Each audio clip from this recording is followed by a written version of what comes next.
കൊണ്ടുവന്ന് ഇതിനെ ഇത്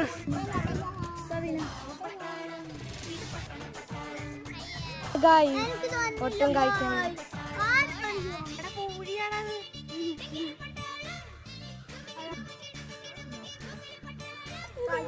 നല്ല മധുരാണ്.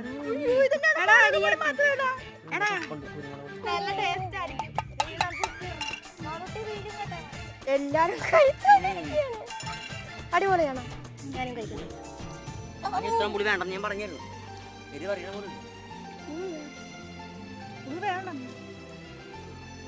Bye bye.